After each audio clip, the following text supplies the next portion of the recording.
وہ مجھے 786 والا واقعہ تو سنا دیں دوبارہ، وہ بڑا زبردست ہے، سنیں آپ۔ یہ کون سا؟ سنیے آپ۔ ہاں جی نہیں، وہ کسی نے ایک پروگرام میں سوال کیا کہ بسم اللہ کی جگہ 786 لکھنا کیسا ہے؟ اچھا وہ تو میں نے کہا کہ اصل جو لوگ لکھتے ہیں اس کی لاجک تو یہ ہوتی ہے کہ یہ بسم اللہ اگر لکھتے ہیں تو لوگ خط کا احترام نہیں کرتے، پھینک دیتے ہیں، گرا دیتے ہیں، تو گناہ شاید ہمیں بھی ہوگا۔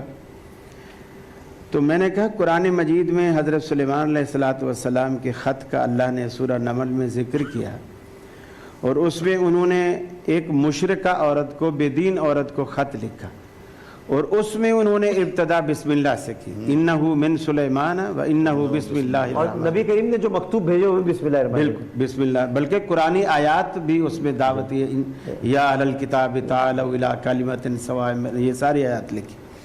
پھر وہ چونکہ پروگرام پنجاب میں تھا تو میرے ذہن میں ایک پنجاب کے کلچر کے حوالے سے بات آئی، تو میں نے کہا پنجاب میں یہ بھی رواج ہے، جب کوئی گھر پہ آتا ہے نا تو اس کو احتراماً کہتے ہیں جی آئیے بسم اللہ آئیے، اندر آئیے، تشریف لائیے۔ تو آپ نانا جی جب باہر آئیں تو آپ انہیں یہ بھی کہہ کے دیکھیے نانا 786 اندر آئیے، 786 اندر آئیے۔ اگر یہ بسم اللہ کے قائم مقام ہے تو صرف تحریر میں کیوں، پھر ہر جگہ اس کو ہونا چاہیے۔ تو یہ یعنی اس طرح کی باتیں لوگ کرتے ہیں، اور اسلام بڑا واضح ہے، یہ احترام سامنے والے کو کرنا ہے۔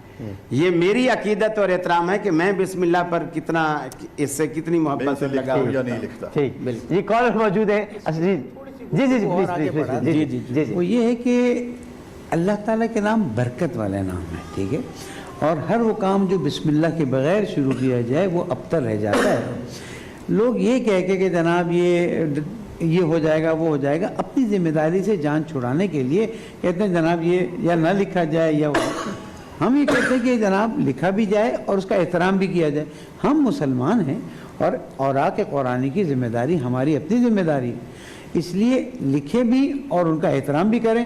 اگر آپ کے پاس کوئی خط آ جاتا ہے، کوئی چیز آ جاتی ہے، آپ اپنے پاس ایک باکس رکھ لیں تاکہ اس میں سے نکال کے الگ سے ڈال دیا جائے تاکہ بعد میں اسے ٹھنڈا کیا جائے۔ اصل میں معاملہ تو یہی تھا کہ وہ احترام اللہ الرحمن الرحیم کی غرض سے 786 بسم اللہ الرحمن الرحیم کے اعداد بنتے ہیں۔ اب یہ 786 اگر لکھے ہیں تو مطلوب و مقصود یہ تھا پڑھنے والا جب دیکھے گا 786 تو اس کے ذہن میں بسم اللہ الرحمن الرحیم آ جائے گی، وہ مقصد بھی پورا ہو جائے گا، اور وہ جو ہم پھینک دیتے بعض اوقات خطوط پھاڑ دیتے ہیں اس سے بھی وہ بچ جائے گا۔ تو یہ علم العادات کے حوالے سے بسم اللہ کے عدد 786 یہاں بنتے سوال ہیں۔ آئے گا آیا شریعت میں اس کو اوتھینٹیسائز کیا گیا ہے؟ یعنی اس کو آپ کہتے ہیں کہ شرعی طور پر صحیح ہو جائے گا بسم اللہ کی؟ نہیں، شریعت نے منع بھی نہیں کیا۔ نہیں، دیکھیں ایک نئی چیز شروع کرنے جا رہے ہیں نا، اس کی اوتھینٹسٹی کو دیکھیں، اور دیکھنا۔ دوسری بات یہ ہے اسلام کہ 4 چیزوں پہ، جو رسول اللہ نے فرمایا وہ اسلام، جو کہا وہ اسلام، جس سے منع کر دیا وہ اسلام، جس سے منع نہیں کیا وہ اسلام۔ لہذا جائز کی اگر ساری چیزیں بنائیں گے تو راٹھور صاحب، عبادات میں ہمیشہ ہمیں اذن کو، حکم کو دیکھنا ہے، اور معاملات میں جو ہے احتیاط ہے، عبادات الگ ہے، احتیاط الگ ہے۔ یہ بسم اللہ کا استعمال عبادت میں شمار ہے۔ نہیں، پڑھنا بسم اللہ الرحمن عبادت ہے، لیکن احتیاط یہ ہے۔ دوسری بات یہ ہے اگر 786 بسم اللہ کے واقعی قائم مقام ہے قائم مقام نہیں، علم الاعداد ہے، اور اس قائم مقام نہیں کہا میں نے۔ تو پھر سمجھو ہم نے پھر بسم اللہ لکھی۔